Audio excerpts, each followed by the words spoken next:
இன்னைக்கு வீடியோவில் ஒரு ஸ்வீட் பர்ஃபி பண்ண போகிறோம். வெள்ளை சக்கரை வெல்லம் எதுவும் யூஸ் பண்ணாமல் ரொம்ப ஆரோக்கியமாக பர்ஃபெக்டாக ஈஸியாக செய்யக்கூடியதான ஒரு பர்ஃபி தான். குழந்தைங்களுக்கு உடம்புக்கு ரொம்ப ரொம்ப நல்லது. கண்டிப்பாக ஈஸியாக இருக்கும். கண்டிப்பாக ட்ரை பண்ணலாம். வாங்க ரெசிபி எப்படின்னு பார்த்துடலாம். பாருங்க, நல்லா பீஸ் போடுறதுக்கு நல்லா சூப்பராக வருது. சாப்பிட்றதுக்கு ரொம்ப டேஸ்டியாக இருக்கும். பாருங்க, ரொம்ப சேஃப்டாக சாப்பிட்றதுக்கே ரொம்ப சூப்பராக இருக்கும். கண்டிப்பாக இந்த மாதிரி ஒரே ட்ரை பண்ணி பாருங்கள். நம்ம இன்றைக்கி பேரிச்சம்பழம் பொட்டுக்கடலை தேங்காய் வச்சு தான் செஞ்சுருக்கோம். ரொம்ப ரொம்ப சூப்பராக இருக்கும். கண்டிப்பாக ஒரு வாட்டி ட்ரை பண்ணி பாருங்கள். வணக்கம், என் பேர் Jayapal Raju. Welcome to Mettur multi craft channel. First இந்த ரெசிபி பண்ணுறதுக்கு ஒரு பாத்திரத்தில் 2 கப் அளவுக்கு பேரிச்சம்பழம் சேர்த்துக்கலாம். இப்போ 2 கப் பேரிச்சம்பழம் சேர்த்துருக்கோம். பேரிச்சம்பழத்தோட விதைகளை நீக்கி அப்புறமா எடுத்துக்கலாம். கூட ஒரு 1/2 கப் அளவுக்கு நல்லா வெதுவெதுப்பான தண்ணி சேர்த்துக்கலாம். இது நம்ம சாஃப்டாக அரைக்கணும். அதுக்காக நம்ம ஒரு 1/2 கப் அளவுக்கு மட்டும் தண்ணி சேர்த்துட்டு இதை ஒரு மூடி போட்டு மூடி ஒரு பக்கம் வச்சிடலாம். ஒரு கடாயில் 1/2 கப் அளவுக்கு பொட்டுக்கடலை சேர்த்துக்கலாம். கூடவே இது கூட 2 கப் அளவுக்கு தேங்காய் துருவல் சேர்த்துக்கலாம். நான் டெசிக்னேட் கோகோனட் யூஸ் பண்ணியிருக்கேன். நீங்கள் கொப்பரை தேங்காய் இருந்தாலும் யூஸ் பண்ணிக்கலாம். ஃப்ரெஷ் தேங்காய் இருந்தாலும் வறுத்துட்டு அப்புறமே சேர்த்துக்கலாம்.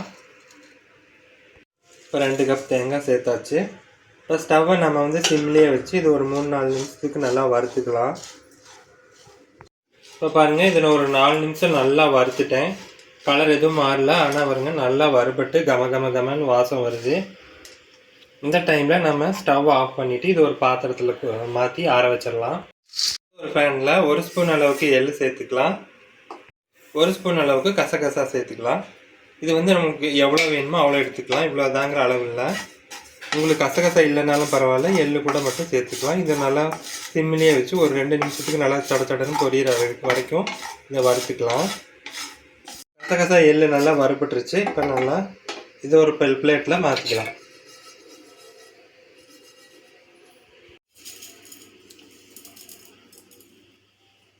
இப்போ தேங்காய் பொட்டுக்கடலை நல்லா ஆறி வந்துருச்சு. இப்போ ஒரு மிக்ஸி ஜாரில் சேர்த்து நல்லா நம்ம பவுடர் பண்ணி எடுத்துகிட்டு வந்துடலாம். இப்போ நம்ம இதை மூடி நல்லா ஃபைன் பவுடராக அரைச்சி எடுத்துகிட்டு வந்துடலாம். பாருங்கள், நல்லா ஃபைன் பவுடராக அரைச்சிட்டு வந்துட்டேன். இது ஒரு தட்டில் மாற்றிக்கலாம். இன்னும் ஒரு 10 நிமிஷம் நல்லா சாஃப்டாக ஊறி வந்திருக்கு. இப்போ நம்ம இதை மிக்ஸி ஜாரில் மாற்றிக்கலாம். நம்ம ஏற்கனவே பொட்டுக்கடலை தேங்காய் அரைச்சோம்னா அதே மிக்ஸி ஜாரில் சேர்த்துக்கலாம்.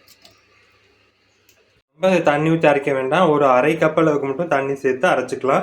அதனால தான் நம்ம 1/2 கப் அளவுக்கு நம்ம சுடு தண்ணி சேர்த்துருக்கோம். அதையவே யூஸ் பண்ணி இதை அரைச்சி எடுத்துகிட்டு வந்துடலாம். நல்லா ஃபைனாக அரைச்சி எடுத்துகிட்டு வந்துட்டேன். இனி நம்ம பர்ஃபி செய்ய ஸ்டார்ட் பண்ணிக்கலாம். நம்ம ஒரு பேனில் இந்த நம்ம அரைச்ச டேட் பேஸ்ட்டை போட்டுக்கலாம். அரைச்ச டேட் பேஸ்ட்டை உள்ளே சேர்த்துட்டோம். இப்போ சிம்மிலேயே வச்சு இதை நல்லா மிக்ஸ் பண்ணிடலாம். 1 நிமிஷம் நல்லா மிக்ஸ் பண்ணிட்டேன். இப்போ நாம் அரைச்சி வச்ச பொட்டுக்கடலை தேங்காய் ரெண்டையும் இப்போவே சேர்த்துடலாம். சேர்த்துட்டு இதை நல்லா கலந்து விட்டுடலாம்.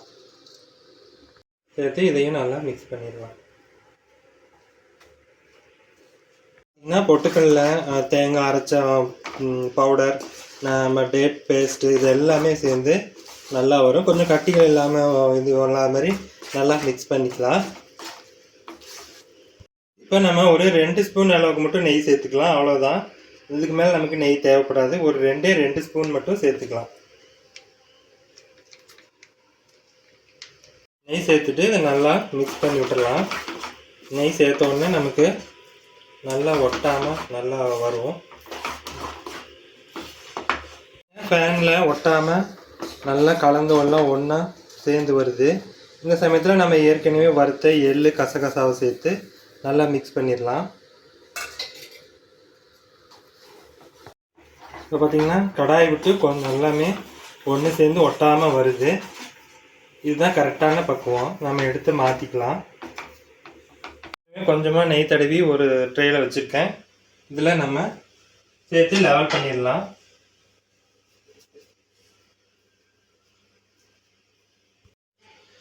அவ்வளோதான், இது லெவல் பண்ணியாச்சு. இது நம்ம நல்லா ஆற விட்டு பீஸ் போட்டு எடுத்துக்கலாம். இந்த பர்ஃபி ரெசிபி உங்களுக்கு பிடிச்சிருந்தா லைக் பண்ணி ஷேர் பண்ணி கமெண்ட் பண்ணுங்கள். மறக்காமல் மேட்டூர் மல்டி கிராஃப்ட் சேனலை சப்ஸ்கிரைப் பண்ணிக்கோங்க. மீண்டும் அடுத்த வீடியோவில் சந்திக்கலாம். நன்றி, வணக்கம்.